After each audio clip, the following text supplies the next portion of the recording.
Everybody. We're starting up here. It's top of the hour. I see people jumping in. Really excited to have this event today. My name is Paul Hitchcock, and I'm partners with Harry Barth at Barth Calderon. He's the founder and senior managing partner of Barth Calderon, asset protection, estate planning, and business planning law firm located in Orange County, California. You can see our headquarter office there. Really excited to have Joe Shott here, who is an incredible Vistage Chair out of Pennsylvania, doing some amazing things. So welcome, Harry and Joe. Thank you, Good to Paul. be here. Glad to be here. Yeah, and Joe, I want to start with you because we talked about this offline, and then you aligned, with Harry and the firm on this to get information out. But tell us what you're doing there with Vistage and what you're building there. Yeah, well, I currently have 3 groups that I'm running. I was actually a Vistage member for almost 18 years. And what it comes down to is it's a group of CEOs and business leaders that come together and help each other work through our problems. We hold each other accountable. It's just a fantastic opportunity to be challenged as the CEO and leader of your company.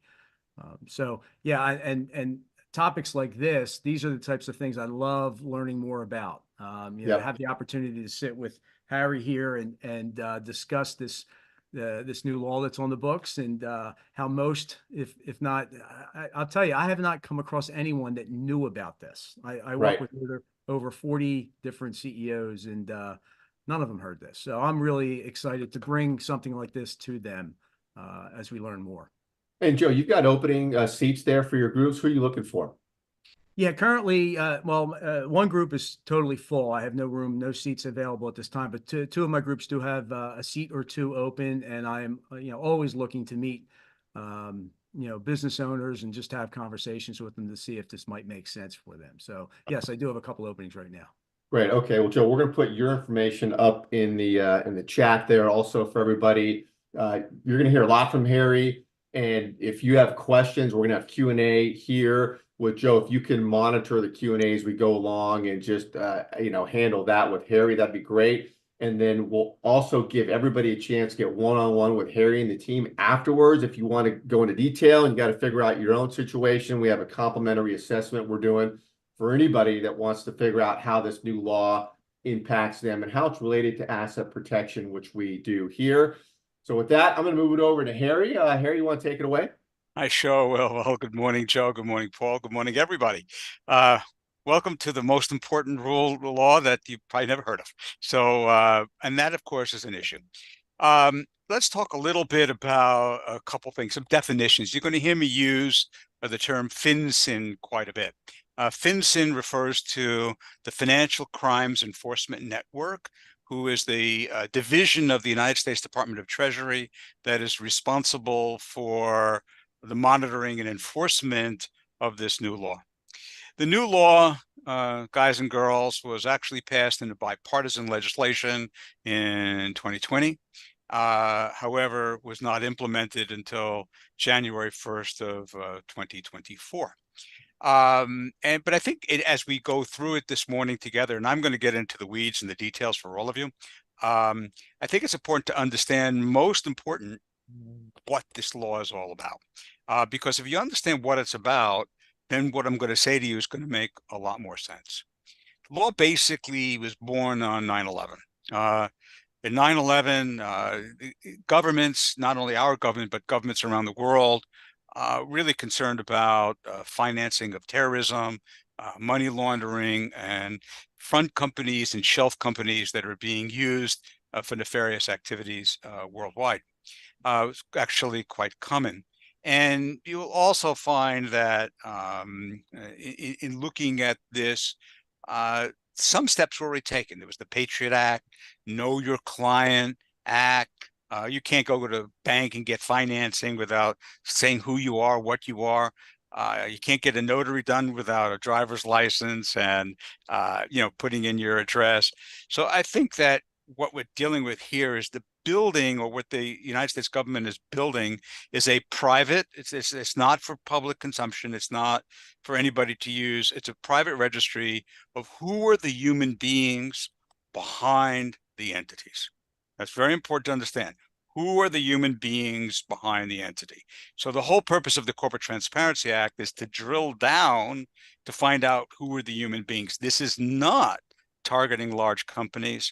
This is targeting small, limited liability companies, limited partnerships, limited liability partnerships, and corporations. C corporations, S corporations. Think about it this way. If we need to go to the Secretary of State of Pennsylvania, Joe, and give birth to an LLC in Pennsylvania, it is an entity that is subject to having its information recorded with the Department of Treasury through the Financial Crimes Enforcement Network. Right now, as we sit, trusts which are not born through the Secretary of State's office are exempt from the Corporate Transparency Act. There is sister legislation moving through the government to try to kind of bring those in as well. Now, how serious is the government about this? So let's talk about this. This is kind of strange, but there's no law that's like this that's out there. Failure to comply with this law, and we'll talk about the compliance, will result, as of this week, actually, in a $591 a day fine, all right, to a maximum of 30 days, up to $10,000 of a criminal fine, and up to 2 years of imprisonment. So it's a felony not to comply with this law. So if you willfully say, hey, we're not doing it, then you risk really going to jail. And it's the same people that are monitoring foreign bank accounts, FinCEN, are the same people that are responsible for the Corporate Transparency Act. So we begin a little bit with, and understand there's a couple things.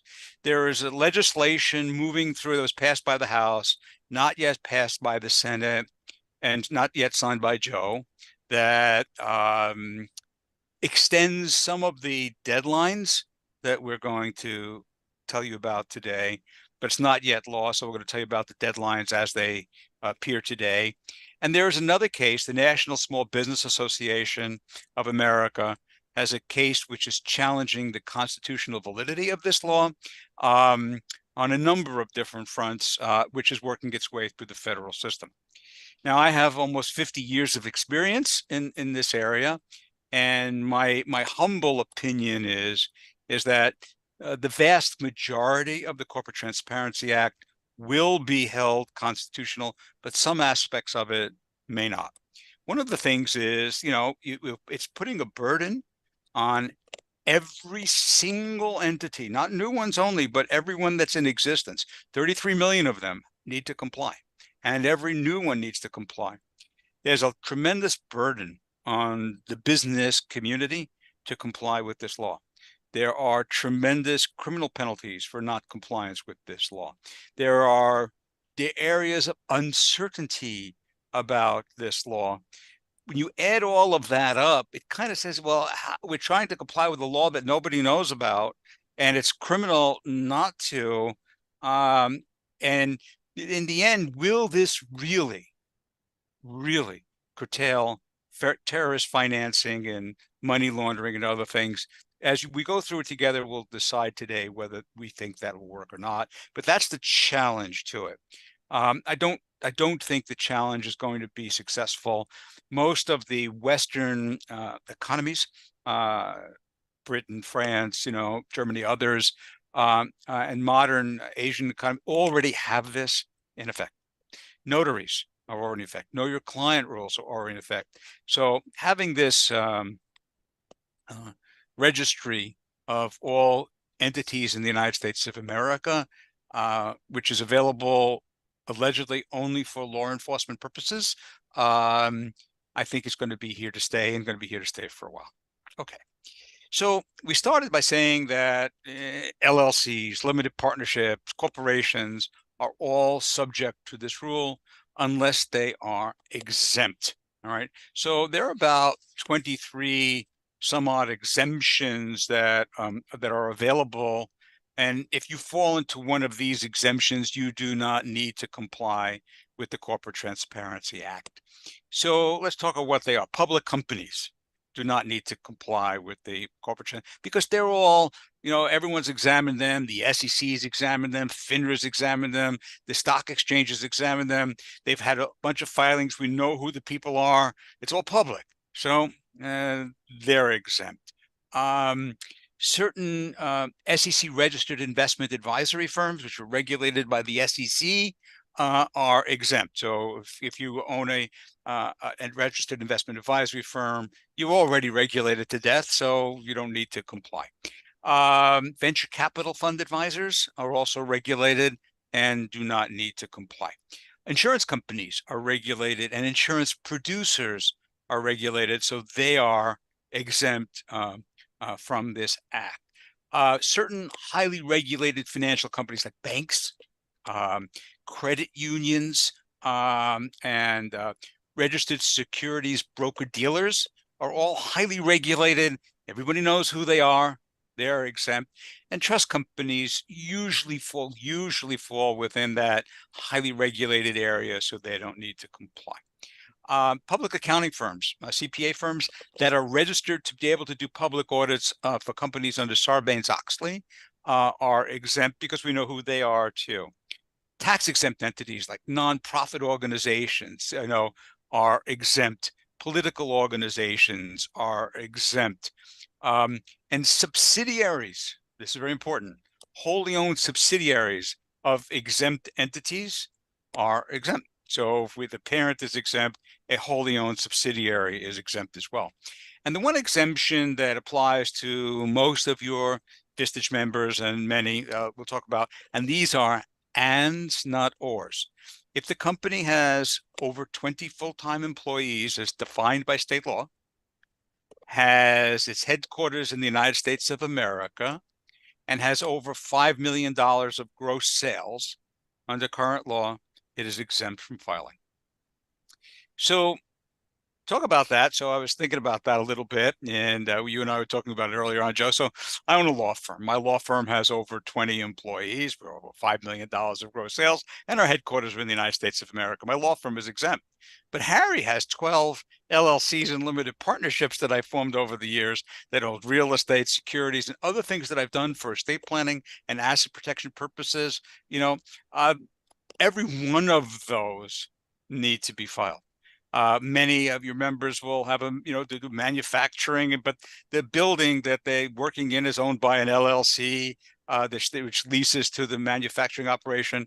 That building, that LLC, which is owned by the owners, in a separate entity, needs to file. So there's an awful lot of compliance that needs to take place. So many of us may have a business that may be big enough to be exempt from the act, but the vast majority of us will be touched by the Corporate Transparency Act.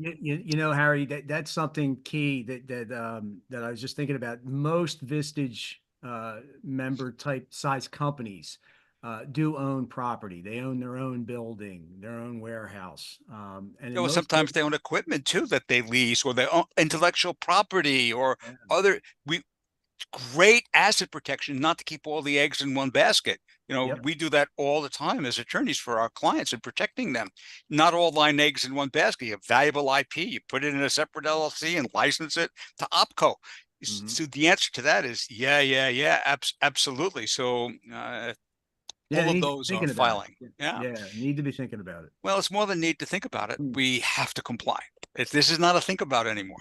So let's do a dividing line as far as that's concerned. Let's talk about, there are slightly different rules. Let's talk about a new entity that was formed after January 1st, 2024. And then you have all of the existing entities that were formed before January 1st, 2024. There are no time limits. If you formed it 50 years ago, it still needs to comply. All right? 34 million or something of them, Harry? 33 million. Well, 33 million that need to, that are complying entities, which will break up and wind up at about 150 million or more beneficial owners. So let's talk about timelines. So for all entities that were in existence prior to January 1st, 2024, under the current law, they need to be in compliance no later, believe it or not, Joe, by December 31st, 2024. 11 months from now, 33 million businesses need to be registered under the Corporate Transparency Act with FinCEN. Wow. The bill that's moving through Congress that's not yet passed will extend that for a year. So they have until December 31st, 2025 to be in compliance. But what we'll do is we will we'll analyze together a new entity that was formed after January 1st, 2024, because when we understand what happens there, then it'll be easy to apply it to all of our pre-existing entities. So for a new entity that's born after January 1st, 2024, we have 90 days from the date that the Secretary of State says go, okay? You file it, in Pennsylvania or wherever we file it in Pennsylvania, Secretary of State says, your entity is now formed. We have 90 days to bring it into compliance with the CTA Act, or 591-day penalties, dollars a day begins to file, and if it's willful, it's criminal. So what we're going to do is we're going to form a new company. We'll call it Joe, Paul, Harry Co. LLC, and we'll file it in, doesn't matter, we'll file it in Delaware, authorize it to do business in Pennsylvania, and away we go. And we file it today. So now what has to happen? So the first thing we have to understand is that in all probability, this is not an exempt entity. So it's a filing or reporting entity. So what has to be reported? And by the way, all reporting is electronic. There's no other way to report other than electronically through the FinCEN website. You will learn that we are, for example, for us, we have a service that does all the filings because you don't want to sit there and do them yourselves in that Byzantine website, and a service that does the analysis. And we'll talk about that in a little while. So we decide that we're going to form our company. A company is also going to be known, have a DBA as Widgets Are Us, and we're going to manufacture widgets. And so we get it formed, we get the okay from the Secretary of State, and away we go. So now that we are a entity that is required to file, let's talk about the first thing. The responsibility for filing is the responsibility of the entity. So Joe, Paul, Harry Co. LLC is the entity that's responsible for filing. So the first step is we need to go to FinCEN and tell them, this is the name of our company. It is Joe, Paul, Harry Co. LLC. We must also give them all of the DBAs. All right. So we have a DBA as Widgets Are Us. All of that. So that information has to go to FinCEN. We must give them the physical address of our company, not a UPS suite, not a post office box, not the lawyer's office, not the CPA's office, our company office. We must give them that. And we must give them a specific government issued identifying number for our company. So the identifying number for our company would be the EIN number that we applied for with the IRS. Now, that has to go as well. If we don't have an EIN number, we have to get an EIN number. For many people who use single member LLCs, which were known as disregarded entities, they don't get a EIN number because it doesn't exist for tax purposes.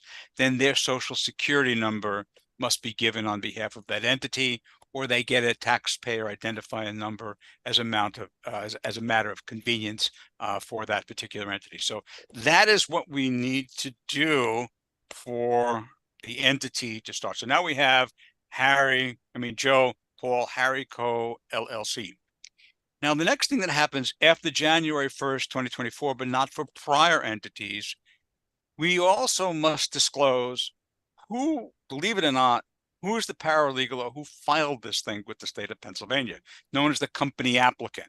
So the paralegal in my office, for example, needs to say that I filed these documents on behalf of the company. All right. And then if I'm the attorney that recommended this LLC to us, I also must file as a company applicant.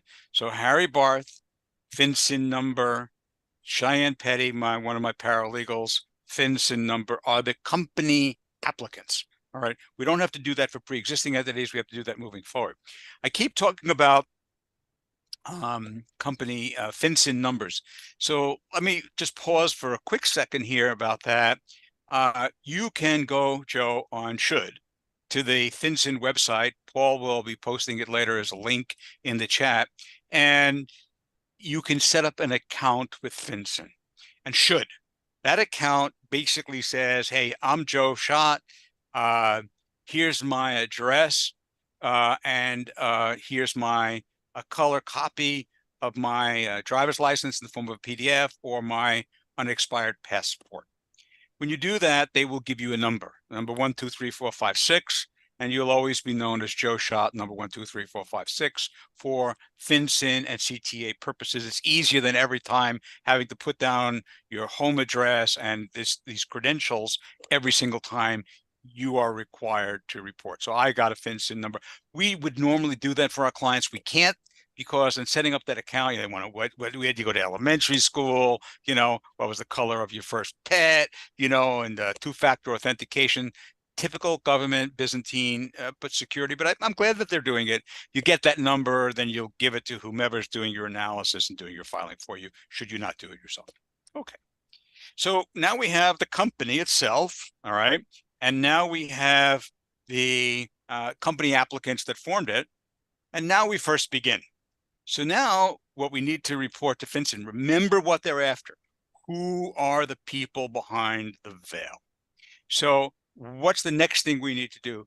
All beneficial owners of over 25% of our entity need to file as the beneficial owner of the company. So in our company, we got Joe, we got Paul, we got Harry, third, a third, a third. So each of us are beneficial owners of over a third. We must report that we are the beneficial owners. All right. And so what is that reporting? Joe, it'll be your name. It'll be your full legal name. It'll be your address. And it'll be a color copy of your driver's license or passport to show that you're the real human being that owns 1/3 of that. If you have a FinCEN number, your 1/3 would be Joe Shott, number so-and-so, so-and-so. Okay. So we have to do that for all of the beneficial owners, if of over 25%. If we have a minor who is an owner of 25% or more, they do not have to report, but their parents need to report. Interesting if the parents are divorced and not talking to each other, but they must report. There are no exceptions to the law. When the minor reaches age 18, they have 30 days to report, and the parents come off and the minor comes on. So if Harry gets hit by a bolt of lightning, and now my 1/3 is being passed by my living revocable trust, or being passed through a probate process or a surrogate court process, as soon as that my 1/3 lands at someplace else, all right, they need to report. All right. Now, that may be fine, but you see, the legislation is a little weird. It's weird because it says all beneficial owners must report, but the legislation doesn't really say that. It says all beneficial owners and all people in control of the entity need to report. So that means in our LLC, if we are the managers of the LLC, we're now reporting again that Joe, Paul, and Harry are the managers of the LLC. If we're a limited partnership, our general partner needs to report. All right. So let's say we were an LLC and we elected to have a corporation manage our LLC for us, controlled, managed. Now that manager must report. Anyone that has control has to report. So now who needs to report in that corporation? All of the C-suite people, the CEO, the COO, the CFO, the CIO, the CTO, anyone that has control of that corporation, that has control of our LLC, needs to report individually to FinCEN. If the board of directors of that corporation has the ability to remove or replace any of the C-suite members, the board can fire the CEO and bring in a new CEO, then the board must report on behalf of that as well. That is a very interesting component because you can have a voting trust. You can have a power of appointment. You can have many, many different aspects of that. You can have voting and non-voting shares. You have 99% voting shares in a company or 99% non-voting shares, for example, in an LLC, and 1% voting, that 1% voting needs to report. They're not at 25, but they're controlling. They need to report. I'll give you an example of that. Sure. I have a question here. So I understand the complexity if you have a company managing the LLC. Yeah. What if you hire just a director to come in and run your business for you, and you're not involved? They're the decision maker. Do they need to be registered, even though they're not an owner? Yeah. A matter of fact, all of the doesn't matter whether they're an owner or not. If they have control, they need to report. So what defines control? Is that defined? Yeah, it's defined by saying, do you have control? Can you make a decision that impacts the company? Remember what they're looking for. Can you move a piece of property around? Can you change a piece of property into money? Can you distribute money from they're looking, who are the human beings? If you have something that they don't know who it doesn't work. Every single human being that touches that company must report. And it's the obligation of our company, of Joe, Paul, Harry Co., to make sure that those individuals, first we got to figure out who the hell they are. All right. And then once we figure out who the hell they are, we have an obligation to have them report. And if our guy that we want to put in charge doesn't want to report, then he cannot be in charge, which gets me to my next point. So I'm going to get back to that in a minute because it's a very important component. Let me give you an example. We were talking to Vistage Chair of the day, and it was in Texas. And everybody in Texas, as we all know, they're in the oil business. All right. So he has a lot of members who are in the oil business. So he says, all right, let me walk you through a typical structure in the oil business here in Texas. And Harry, you tell me how this is impacted by the CTA. He says, now, normally when they drill a well, it's done by an LLC. No, because if the well blows out or has problems or starts on fire, nobody wants personal liability. Absolutely. Of course, it's an asset protection attorney. We want it that way too. So we have that. So the oil well, okay, the oil well is now that LLC is now a reporting entity. So we have to give the information on the entity. We got that. Typically, the 4 members, they have like 4 investors that went into the oil well to invest in that oil well. And those 4 investors, each one of them is an LLC. So each one of those LLCs is a reporting entity.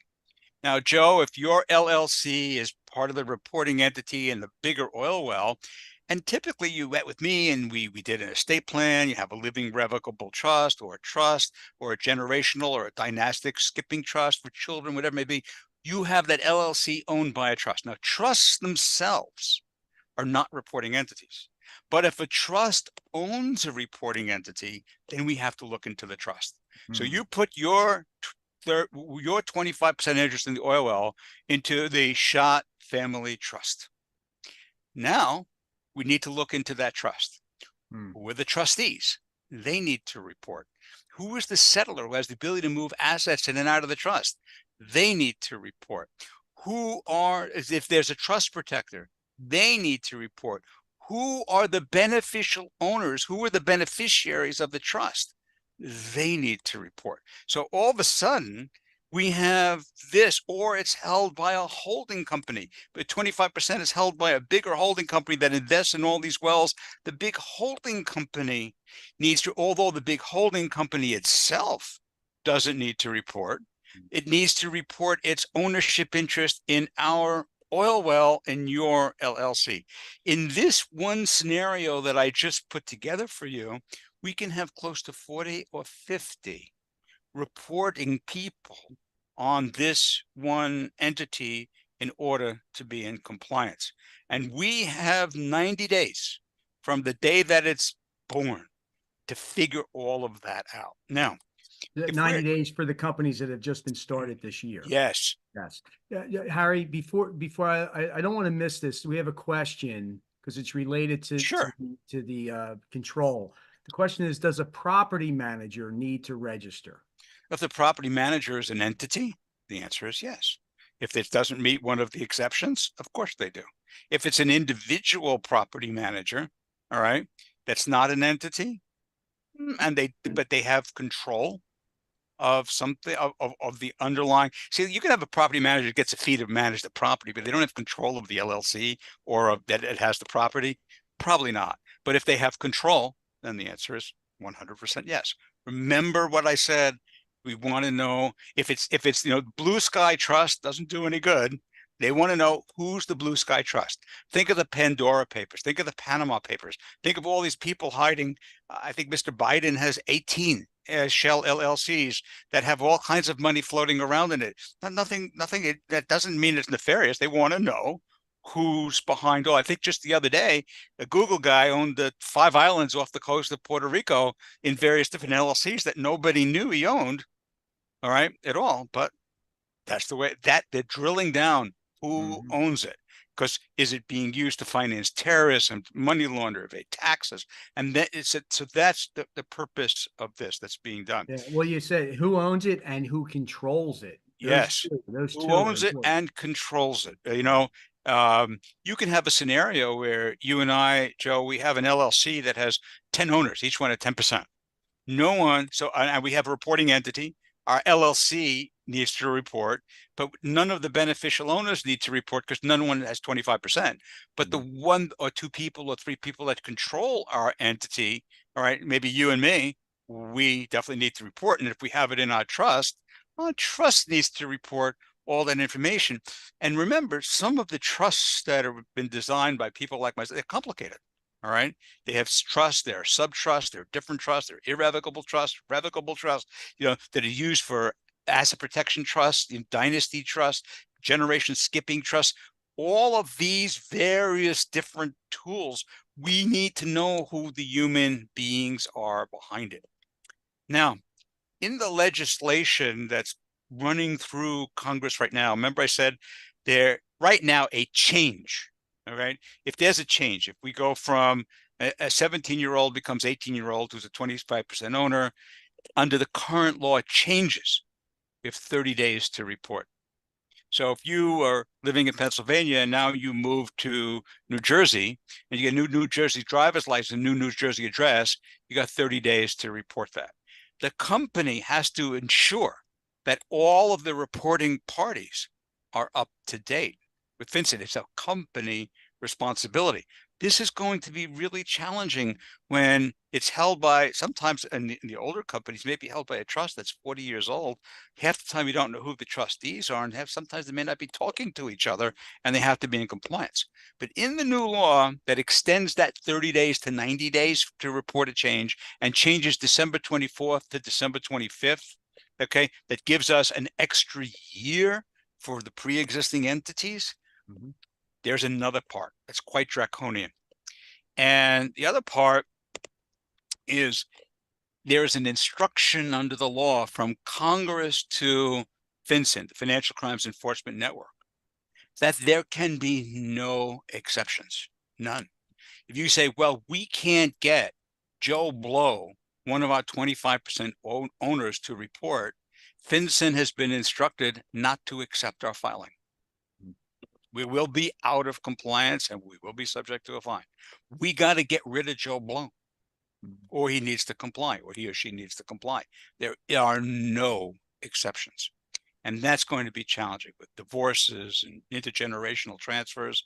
I don't know quite now how they're going to do it, but it also leads to some of my aspect of the constitutionality of that part. But right now, that is the current law. So, which leads us to believe, what else do we need to do? Well, think about this. We probably, in every new entity that we form, and we form, sometimes 60, 70 entities a month for our clients, we have new sections of the operating agreement. The operating agreement with LLC, CTA, Corporate Transparency Act. You, as a member, will comply with the law. You sign to that. If you do not comply with the law, the company will buy back your membership at 1/2 book value. Good luck, accept it. So you need to comply. We need to put a compliance factor in. So we now have to bake into new operating agreements, new limited partnership agreements, new corporate shareholder agreements language relating to compliance with the Corporate Transparency Act. Now that gives us an opportunity, or gives everybody, your members, an opportunity to do a little inventory, a little housekeeping about all their agreements. Those agreements have kind of been out of whack for a long time in many, many cases. And if we got a bad actor that's involved in maybe an owner, it's a good time to maybe try to get rid of them because they have to comply. It's just a great time to do some housekeeping and make sure that the stuff is right, because we have to look at it anyway. But Is that we the have same to, with buy-sell agreements, Harry? no, not really. A buy-sell agreement, no, it'd be more, the documents would be more shareholders agreements, limited partnership agreements, and operating agreements, not the buy-sell. That would be involved with that. And so that's kind of really important in the formation of our new entity. Now, when you do a new entity, we kind of know, as the attorneys, and again, this is not an advertisement for lawyers, all right? But let me give you a couple things. The AICPA is the organization that deals with certified public accountants, have told their members not to go near helping people with the CTA because they consider it to be the unauthorized practice of law. Dealing with, like you said, who is in control? How do the degree of control, the nature of who controls a trust, and all of the arcane members of a trust, the determination of beneficial ownership. This is law. All right. So, and since there are criminal penalties associated with failure to get it right, if you should be doing this under attorney-client privilege. So, for example, this is just an example of our firm. We're charging like $595 to analyze an entity and get all of its stuff, and $250 to file it. So you don't have to sit there and enter 60 different people to comply with the act. Our team will do that. Of course, you would have to get your own FinCEN number if you wish to go in that particular direction. So that's what has to happen with new entities. Now, new entities are interesting. People asked about ESOPs. What if my business is owned by an ESOP? Well, a couple things. Usually, most of the time, if you're going to have an ESOP, usually it's over 20 employees and over 5 million in sales. If it's smaller than that, then the ESOP does need to report. All right, because it's an owner. It's an owner of over 25%. And then in the ESOP, you usually have the controlling person who is the current owner of the business. Then you have an ESOP trustee that represents the ESOP. They would also need to report. And if we have corporate trustees, they're not interested, like you said, Bank of America is a regulated institution in a trust company. They don't need to report. But if Bank of America owns over 20, as a trustee, has over 25% ownership interest in our entity, then the trustees that have the ability to make a decision in there need to report. The trustees, the Bank of America employee needs to report their name and their FinCEN number. There is argument going on right now in FinCEN as to whether or not institutional, highly regulated trustees need to report. But as we sit today, they do need to report. So we have many of our trustees that we use in Nevada for Nevada Asset Protection Trust. If there are 5 trustees that can work on that account, those 5 trustees need to report. When we are doing international asset protection trusts, Cook Island trusts, or trusts that are offshore, if they are reaching in, those trustees, they need to report. And they're reticent to report because they're not, but if they're going to own a U.S. company, and if you have a foreign LLC, a Nevis LLC, a Cook Island LLC, a Barbados LLC, a BVI LLC, as many of your members might have for certain types of things, or for insurance companies, for example, for a captive insurance company in Bermuda that's doing business here in the United States, that captive insurance company, unless it's over 20 employees and 5 million, which usually they're not, even though it's foreign, the fact that they reached in the United States, they need to report. Okay. So Harry, we have another question here. We could I think we're almost ready to do all the Q&As. So let me just get to, go ahead. This is regarding trusts, so I thought it would be a good time to ask. It says, regarding trusts, do cash balance and profit sharing trusts need to file? Well, that's a very, very good question. The trust itself is not a reporting entity. But now the question is, if the trust, well, let me answer this more succinctly. If the pension trust owns a more than 25% or more of an underlying reporting entity, which is very rare, by the way. It's usually the GM stock and John Hancock stock and IBM stock. Rarely will a pension be authorized to own a tiny small company. Then it would need to report. But it's very, very rare. The pension trust itself doesn't need to report. It only needs to report if it owns a reporting entity or 25% or more of a reporting entity. And that'd be very, very, very rare for a pension plan. Okay. But the answer is yeah. Yeah, they're I gave you the 23 exemptions, but those exemptions are kind of weird if they begin to now own reporting entities along the way. They themselves may be exempt, but they own it, then they become a beneficial owner, and that beneficial owner does need to report. Hallelujah. And so we have those aspects. Let's talk just for a second, because I beat to death new entities. Let's talk about the older entities. So 33 million of them. Well, everything that I just talked to you about applies to them. Has to be filed as under current law by December 31st, 2024, or the penalties begin. And only thing that does not have to be filed on the older entities is who the company applicants, who is the attorney that formed it, or the paralegal, or doing, if people did something at LegalZoom, for example, LegalZoom forms it. And so you go over to LegalZoom, Joe, and do an LLC. You are the one that filed it with LegalZoom files it with the Secretary of State's office. So they are the company applicant. LegalZoom does need to report that they filed that on your behalf.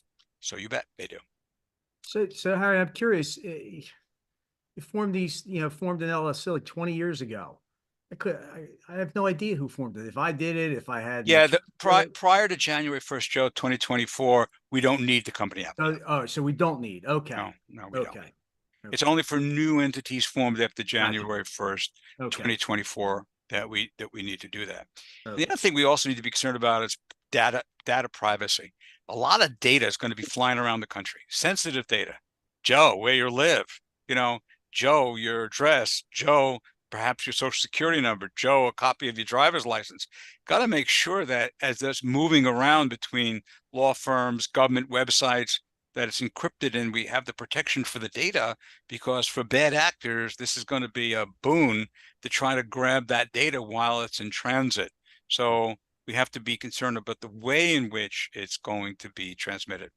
So let's talk for a second before we go to Q&As. I think you kind of got the picture. The company needs to report, the beneficial owners need to report, and that would implicate trusts, holding companies, voting trust. Even in a trust, someone that holds what we call a power of appointment, they need to report. Anyone that has control over a disposition of an asset in a filing entity must report. And the penalties, for example, the penalties, up until a week ago, the penalty was $500 a day. And literally just this week, FinCEN adjusted it for inflation to $591 a day. I was wondering how they got to $591. They took the inflation rate and adjusted the penalty at $591 a day. They're dead serious about this, And so let me just wax poetic for a second, and then we'll go to Q&A. So poetically, one of the hallmarks that are being argued on the constitutionality of this legislation is the benefit versus the burden. So look at the burden that was just myself alone, and you, with our entities, our pre-existing entities. It's a burden. Now, for everybody to know, it's one and done. Once we get it filed with FinCEN, we don't have to touch it again, absent changes. If there's changes in anything, change in control, change in ownership, which happens all the time, we have 30 days to bring that in so we don't go out of compliance. But it's one and done. It's not an annual filing that has to take place. So that is somewhat helpful. But there's a burden on 33 million legal quality small businesses, persons whose spouse runs a hair salon, somebody who's at a barber shop. There's no exceptions for these. It's targeted for the small companies because that barber shop could be laundering money. These are the things that they're after. And you're going to have that burden. It's going to be a cost, even though there's no cost to file with FinCEN. There's going to be a cost to have your entity analyzed and structured properly. We have to charge a little bit more now for an LLC or a limited partnership or corporation because we now have to add all that stuff and get everything filed on your behalf with FinCEN. So you're going to have a cost for analysis. You're going to have a cost for filing on businesses that are already burdened with cost. And there has to be a benefit. Now, the benefit is noble. All right. The noble benefit is to keep the bad actors away from our entities. Still, if you form a Wyoming entity, it's still private. It's private. You still don't know who the members are, the managers are. This is not a public registry at all, but it can be shared with the UK. The UK government could share their information with the US if they're looking for a nefarious activity. The trouble, in my estimation, is that the bad actors are going to find a way around it anyway. They'll fabricate names, they'll fabricate stuff, they'll have fake driver's licenses, and God knows what they'll have. So they're not going to stop the bad actors. It's like you take the guns away from good people, and the bad people, they don't care, they get guns illegally. So the bad people, this may make it a little bit more difficult for bad people, for cartels and terrorists to use entities in the good old US of A for illicit activities with front and shell companies. But I think they're going to find a way around it. But we get the burden. So, but that's just one man's opinion. So we need to go to questions now because we only have about 10 minutes left, and we do need to stop at the top of the hour. So let's do questions. Yep, we have a few here. So if a person is an owner and controller, does that person need to get two FinCEN numbers? No, it's one FinCEN number, but reported into two positions. Right. Okay. So owner, Joe Shott, controller, Joe Shott, number. Yes. Right. Okay. Next question is how is this different from an annual statement of information with the SOS? Very different in that, first of all, it's not going to the Secretary of State. It's going to the Department of Treasury, to the Financial Crimes Enforcement Network. In the SOS statements, for example, you use a Secretary of State's office with Wyoming. Members and managers are not necessarily disclosed where you live. You don't need to have your driver's license or passport. All of that information is needed for CTA, but it's not an annual filing. The annual reports are annual. This is just one time to get it registered. We want to know, again, started with the first thing I said, who are the people that are involved between Joe, Paul, Harry Co. LLC. It might be JPH LLC. Who is J, who PA, who's the owners, and who can move money around? That needs to be registered. And once it's registered, they're happy. Yeah. Well, it goes back to the intent of it. The intent is good. The question is it really going to achieve what with all this work, achieve what we want? I don't know if it will or it won't, but I do know that they're serious about the penalties. Yeah. They're very serious. Clearly. It's a felony, Yeah.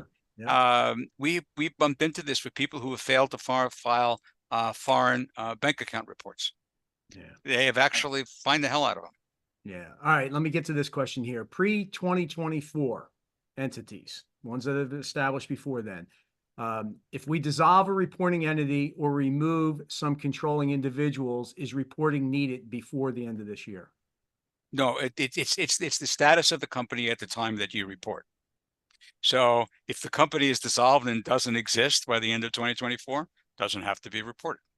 If we had a controlling individual who's there now, who's not there at the end of the year, at the time that we report, we need to have the controlling people. And then if the controlling people change, then we have 30 days to file that with FinCEN.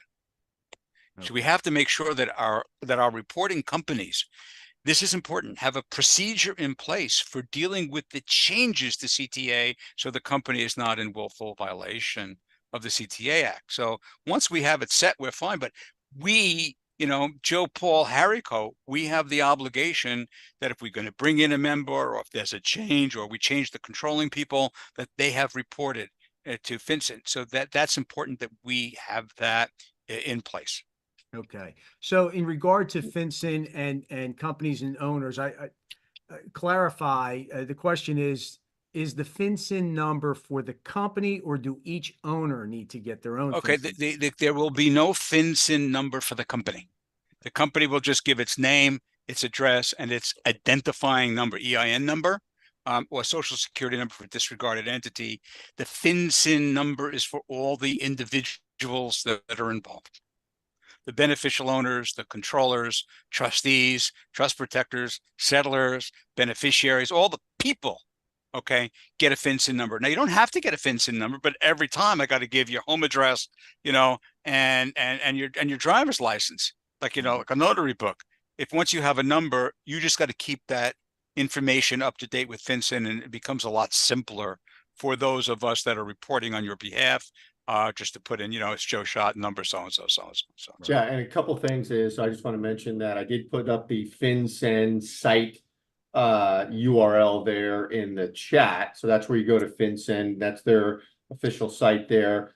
The other link I put up there is if you want to get information on, having us help you understand if you're impacted and file for you. That link is up there in the chat.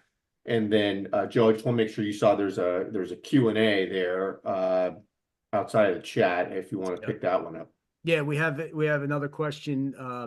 Can you confirm if a married couple owns an entity and one is 75% and the other is 25%, does this filing by the main owner with showing both owners mean that only one filing is needed? No.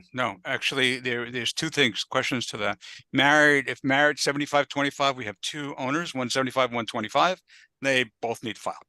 All right, that's number one. And number two, in community property states, a husband and wife both need to file because they're deemed owners. So, and then there's family attribution rules where wife may own 10% and husband own 90%. They deem it together. So they both need to file. Okay. So Paul, there's someone with a hand raised. I don't know. Oh, okay. Oh, yeah. All right. So I allowed to talk. Muhammad, if you want to ask a question, I think you can talk now. You're on mute though. No. Okay. No, there. You there, Muhammad? Muhammad, yeah. Yes, I'm here, but you answered my questions. Okay. All right. Thank you. Yeah. Well, yeah. What do you think, Joe? We got any more? Are we good? Well, I don't see any other question. I have a question though.